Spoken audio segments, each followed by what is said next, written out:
આજે આપણે દાણા અને તલની ચીક્કી બનાવીશું।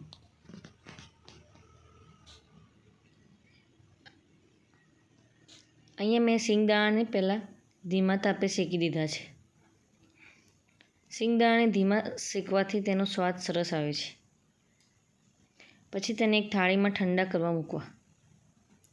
પછી એ જ કઢાઈમાં આપણે તલ શેકવા।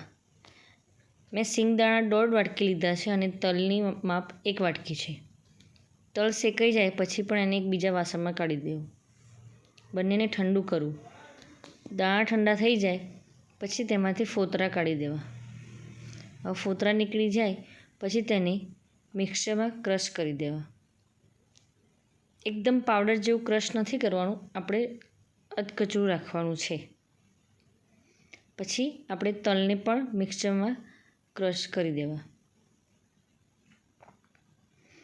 હવે આ બંને મિક્સ બરાબર ક્રશ થઈ ગયું છે। પછી આપણે એ કઢાઈમાં 1.5 ચમચી ઘી લેવાનું અને વાટકીનું એ જ પ્રમાણ રાખીને ગોળ લેવાનો। મેં અહીંયા દેશી ગોળ લીધો છે। પછી ઘી અને ગોળને શેકી લેવું। ઘી ગોળનો પાયો બનાવી દેવો અને ગોળ ઘીમાં ઓગળી જાય પછી આપણે પહેલાં દાણાનો ભૂક્કો નાખવો અને થોડી વાર પછી આપણે અંદર ભેળવાઈ ગયા પછી આપણે તલનો ભૂક્કો નાખવો। બધું બરાબર મિક્સ કરી દેવું। ગોળ, ઘી, તલ, સિંગદાણા, આ સુખડી કે ચીક્કી આપણને શિયાળામાં ખાવાની મજા આવે છે।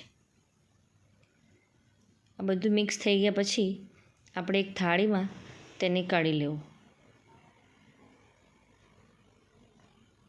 થાળીમાં તેને બરાબર કાઢી લેવું। મારા અહીંયા થાળી મોટી હતી એટલે મેં સાઈડ પર બધું કર્યું છે।